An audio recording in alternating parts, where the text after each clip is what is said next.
Hello, welcome to Soulprint Intuitive Tarot. My name is Cindy. First of all, thank you for all of you who sent me good wishes, healing energy, Reiki, um, all of it. Thank you very, very much. My recovery is going well. It's taking a bit longer than I anticipated, only because I'm not really in pain, but it's still very difficult for me to talk.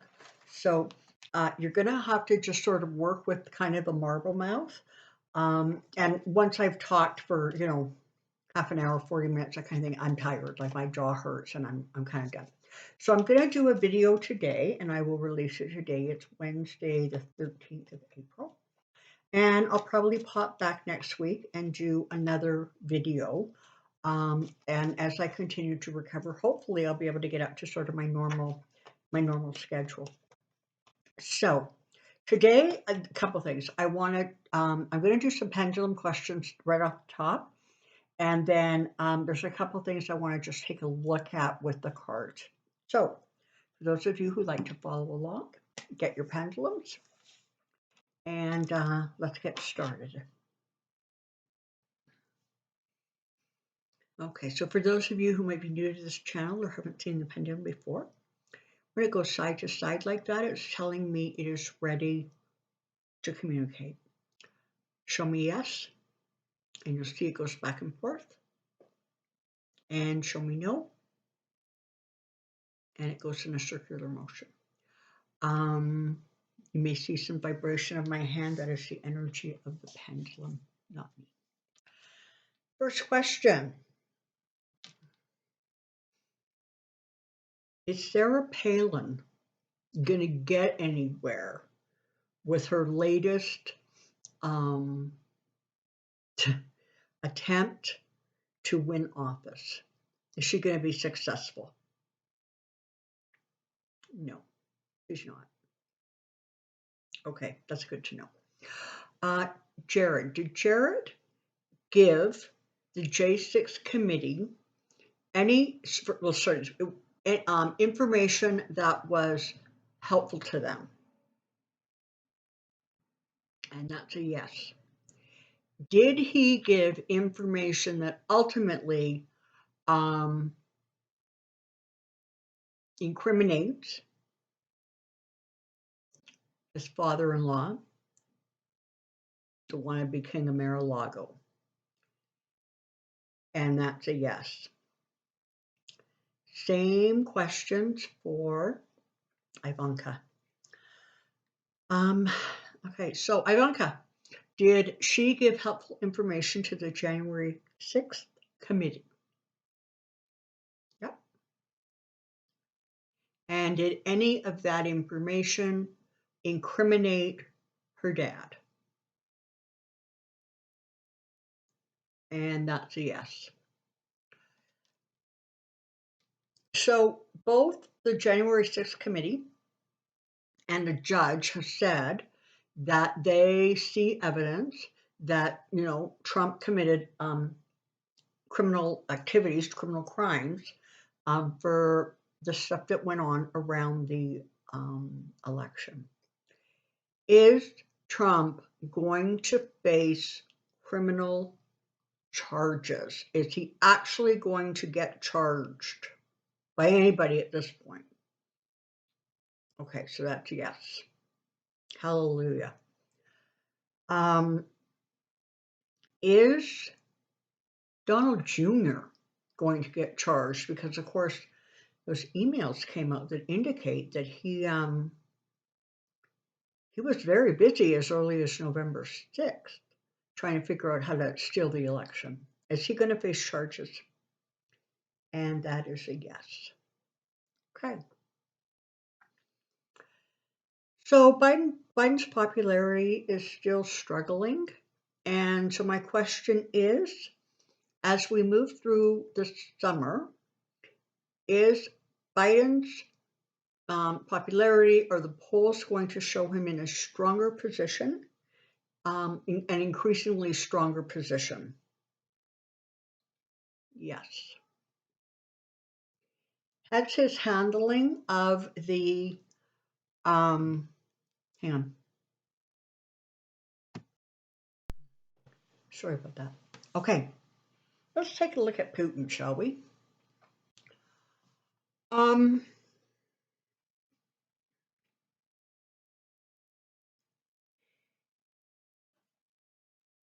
Is Putin likely to continue his scorched earth policy when it comes to Ukraine?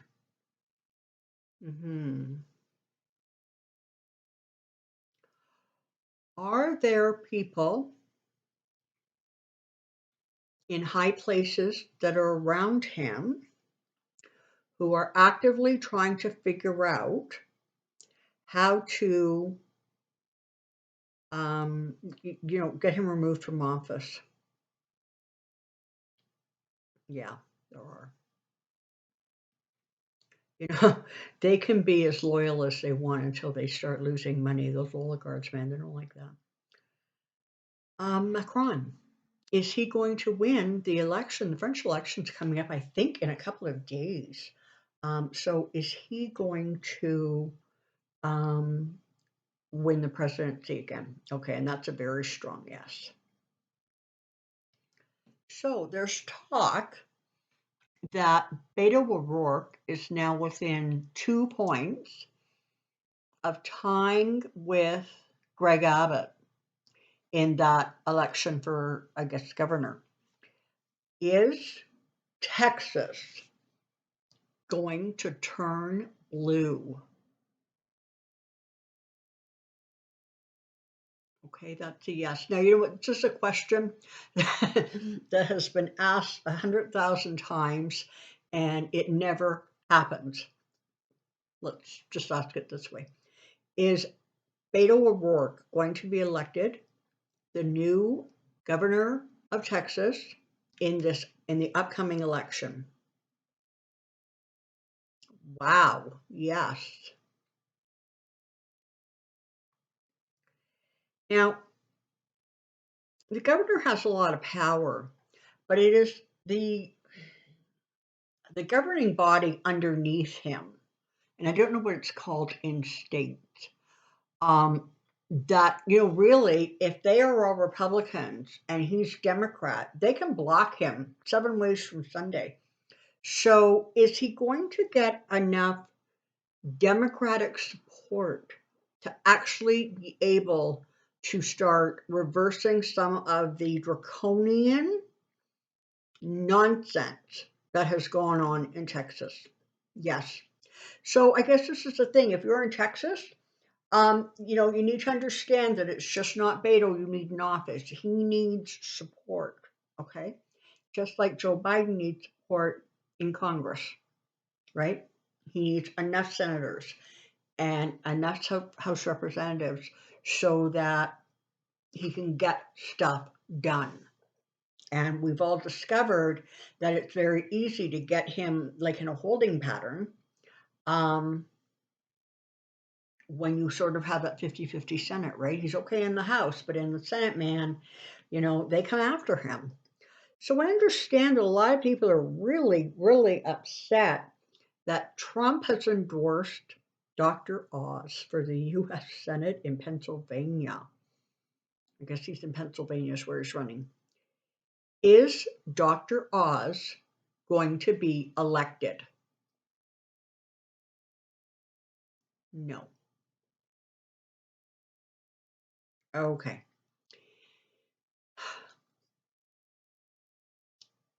Is Clarence Thomas still going to be on the bench when I guess the fall season or fall session opens? So I'm going to say September. In September 2022, is he still going to be on the bench? No. Okay, that's a no. All right, so we're going to take a look at a couple of things with my cards. I'm just going to try and do some quick, sort of like catch-up readings. And since we ended with Clarence Thomas, I think we're going to start with Clarence Thomas.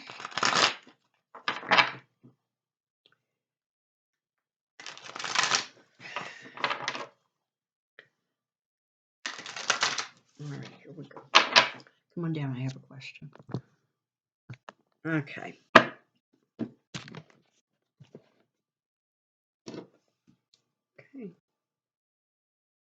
Okay. Clarence Jennings Thomas, Clarence Jennings Thomas, Clarence Jennings Thomas.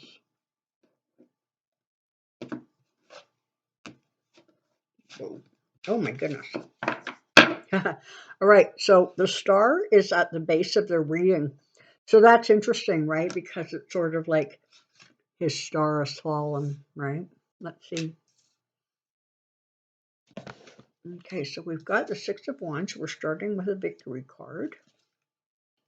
Five of Pentacles, the Death card, and the Nine of Cups, Page of Pentacles. Okay.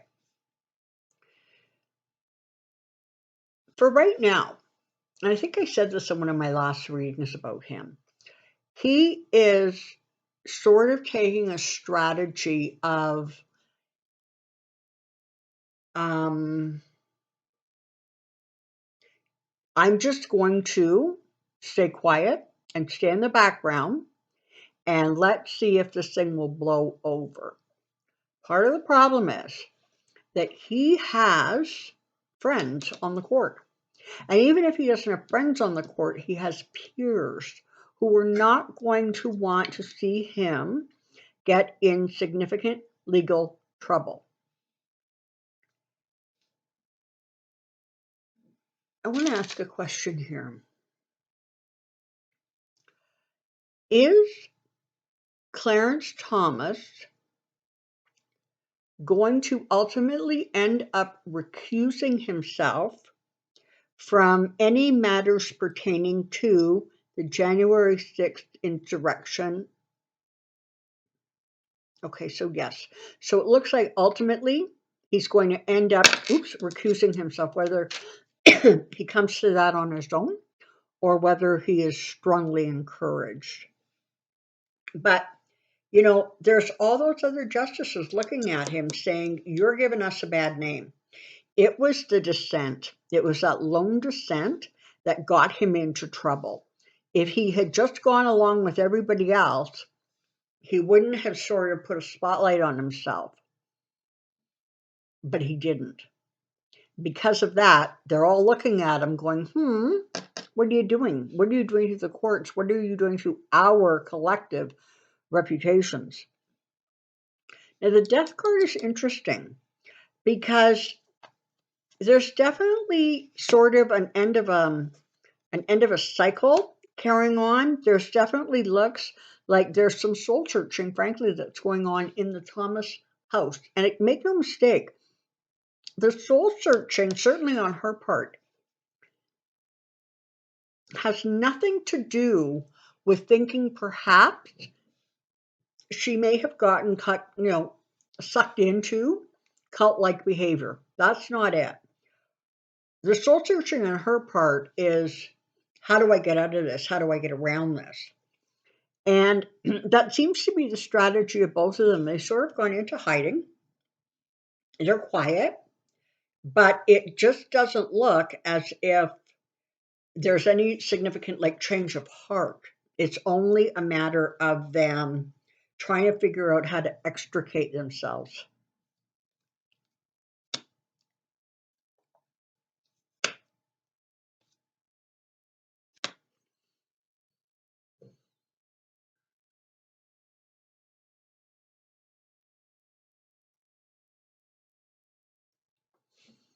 There's going to be more information that comes out.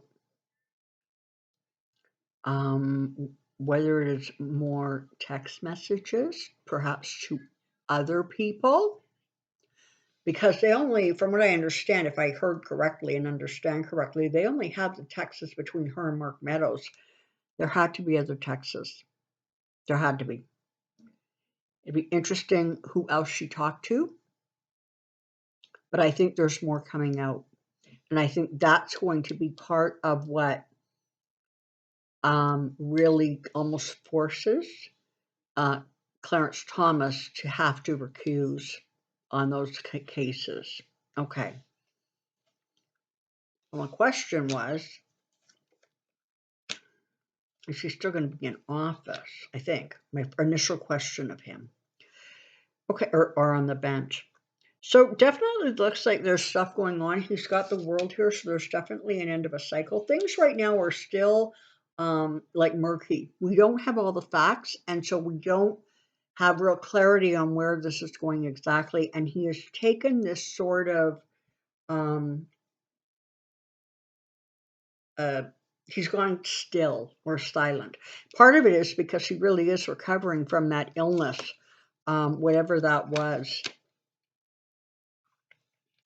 And he's definitely feeling pressure from his peers. Yeah. And there's something about the way he speaks, things he says, perhaps a message that he gets out that is going to really rattle people and upset them. And this was the card that I was actually looking for. This is the card I was wanting to see if it was going to come up, because this is, sort of about not feeling well, sickness, that kind of thing. And I remember saying months ago that he was going to leave the bench. I just didn't know if it was because he was sick or because of scandal. Frankly, I think ultimately when he leaves, I believe it's going to be because of both. Yeah. His days of power are diminishing. Okay. Let's take a look at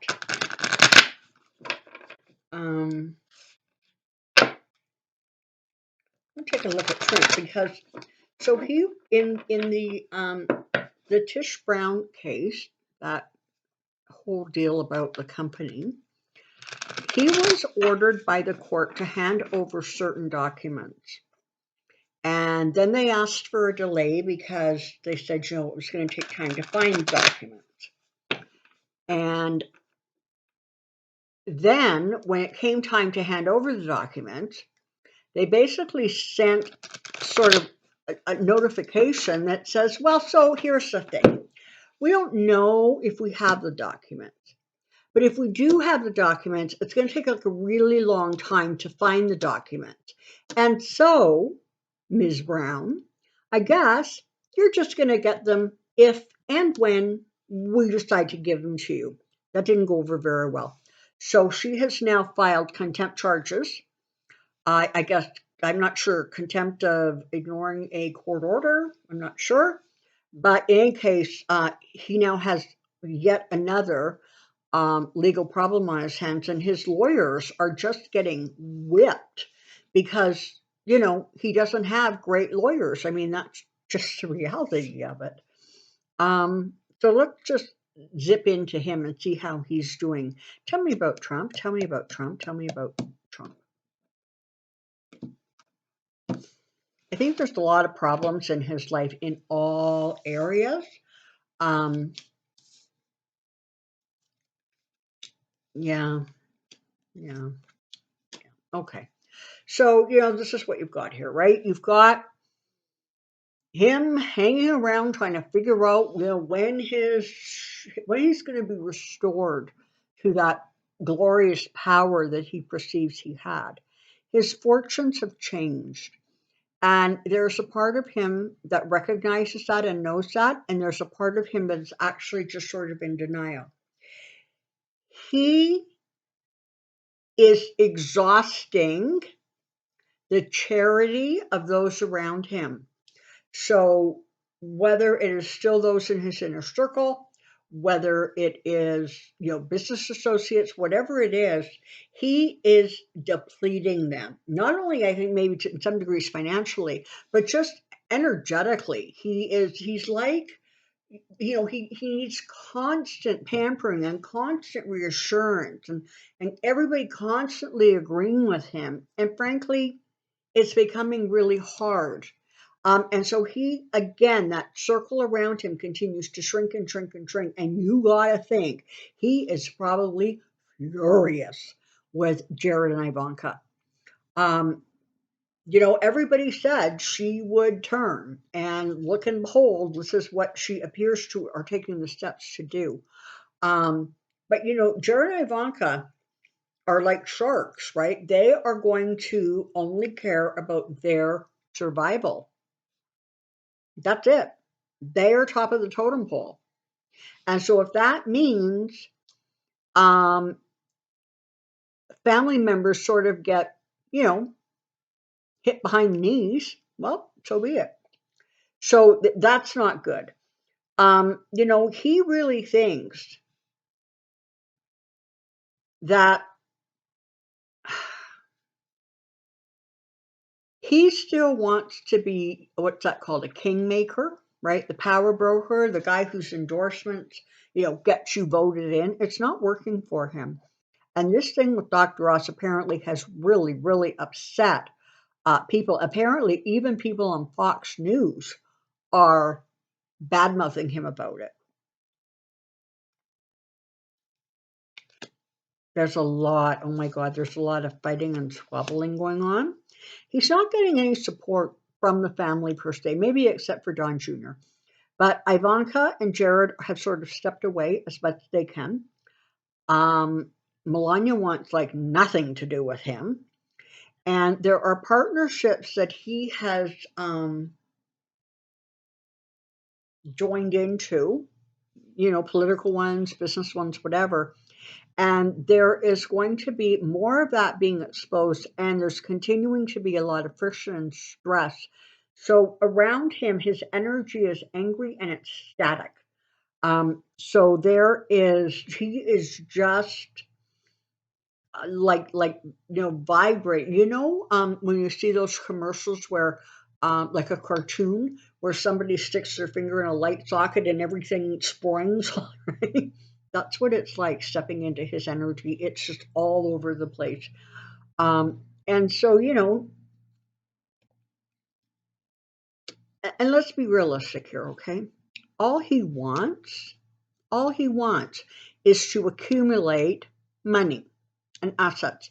So apparently he has more money in his reelection fund than both, I believe, is both the Democrats and the Republicans combined. Okay? But the Republicans are ones that are really, really feeling it because people are not donating to them. They continue to donate to Trump and his, whatever scam he has going this week.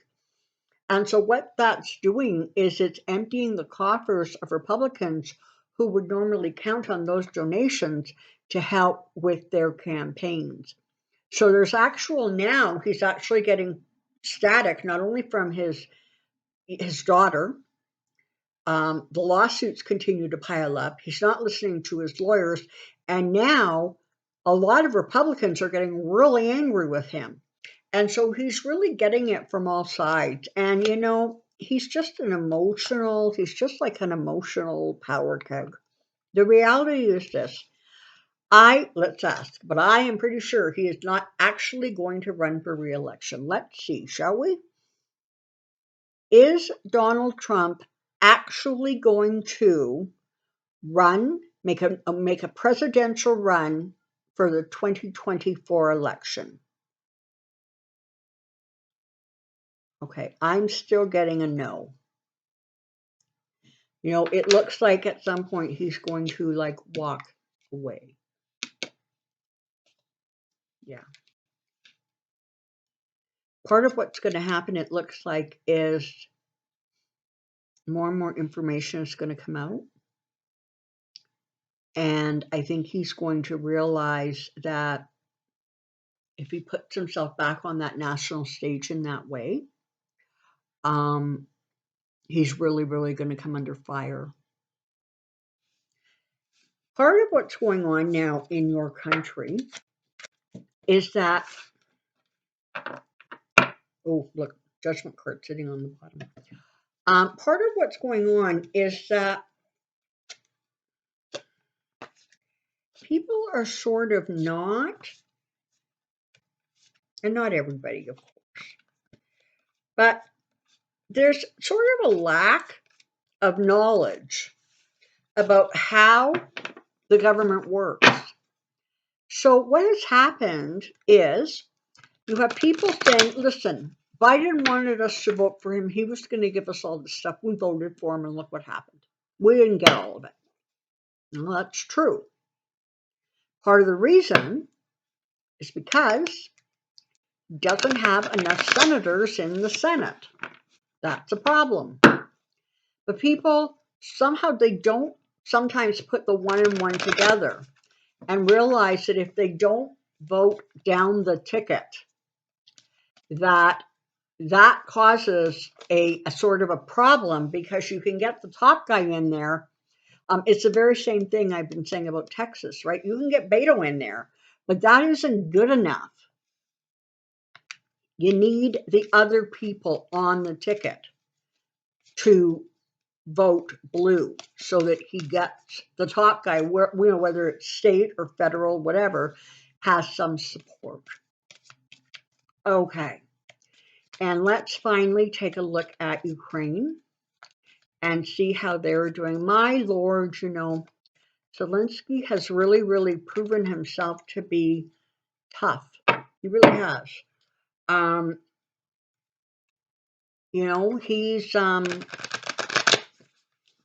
He's become quite the savvy politician. And frankly, the people of Ukraine have, I think, impressed the people of the world with their courage and their heroism and simply their fight. So let's take a look at Ukraine, shall we, and see how the Ukrainian people are doing and how the country is doing.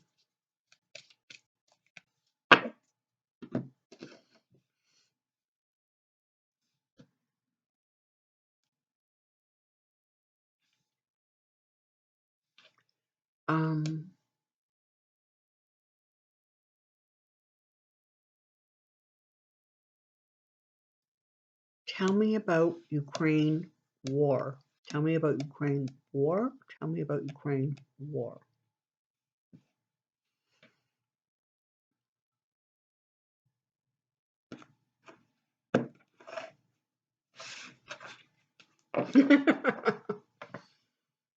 That's what's sitting at the bottom of their deck. The sun. So that bodes well. The lovers, excellent. Okay. All right. Okay. So the partnerships that have been formed are being created. The partnerships and the unity that is coming together to help the people of Ukraine is incredibly, incredibly important, and they remain strong and they remain fruitful. Ukraine will continue to get everything that they need in terms of like tangible, so equipment, money, resources, all of that kind of stuff is going to continue to flow to them. And they remain in a state of war, okay? And they are at war with somebody who is gone.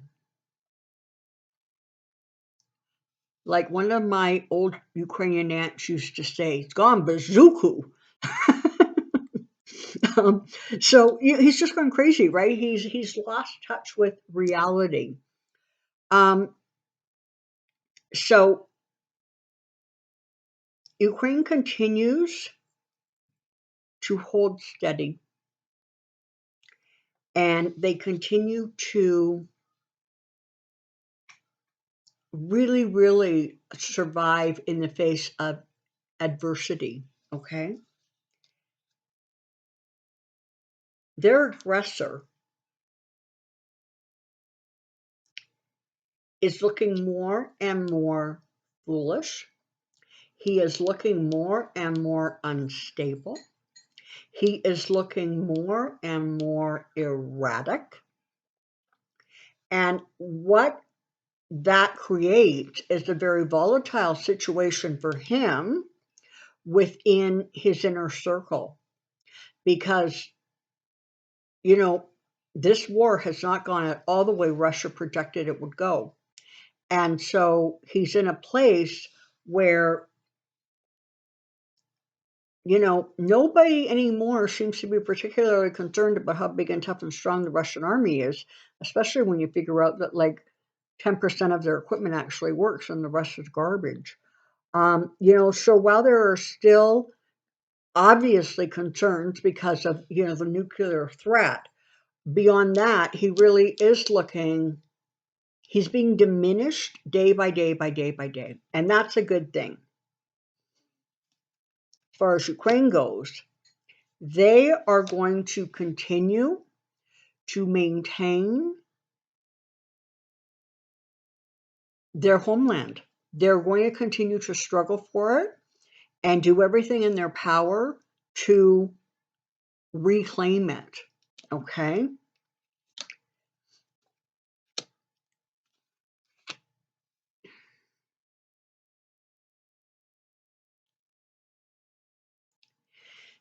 There is going to be some very difficult communications coming out of the Ukraine that places a great deal of judgment on Russia and Russia's leadership.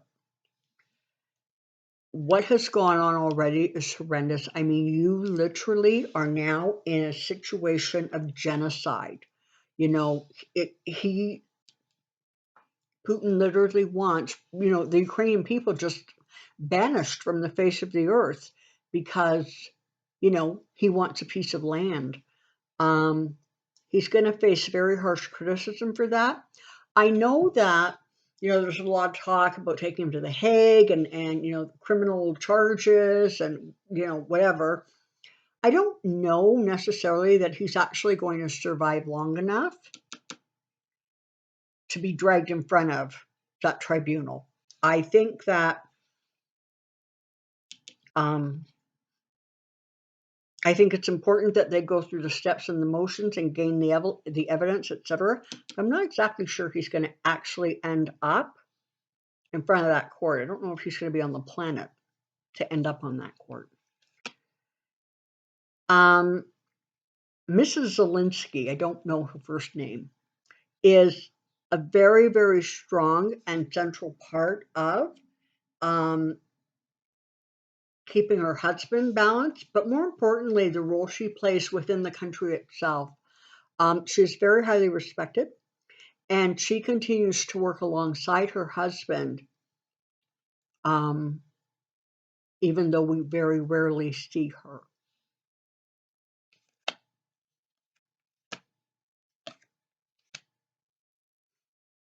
Unfortunately, Ukraine is going to continue to suffer some heavy losses, but ultimately, there's going to be successes that help them. I suspect energetically what's going to happen is the Ukraine may ultimately end up surrendering a piece, like sort of a strip of land in the far east of Ukraine, where they've really almost already taken control anyways. The few people in the States who are vocally and even enthusiastically supporting Putin, ultimately they're going to pay a price for that. And it doesn't matter whether it is the wannabe king or broadcasters or announcers or certain politicians. Ultimately, when all the information comes out, they're going to pay a horrendous price because they're going to basically be, like tarred by the same brush as Putin. Governments around the world are going to continue to help and support and do what they can. And eventually Ukraine is going to be able to emerge from this. It's a little ways down the road now. Like I know they're talking about the conflict now going on much longer than anybody had anticipated because, frankly, Russia didn't win the first 7 to 14 days. But energetically, I don't see this going on and on and on. I think it may go on, through the rest of the spring and maybe even into summer, but I don't see it being sustainable over the long, long term in terms of, the rest of the year or years, or even many, many months going forward. Okay, so let's continue sending prayers and good thoughts and good wishes to Ukraine, the people of Ukraine, the leadership of Ukraine, and of course, all of the other countries who are supporting the Ukraine. Thank you for being here. Your support is so amazing, and I'm so grateful for it. Until next time, take care. Be well. We'll see you soon. Bye-bye.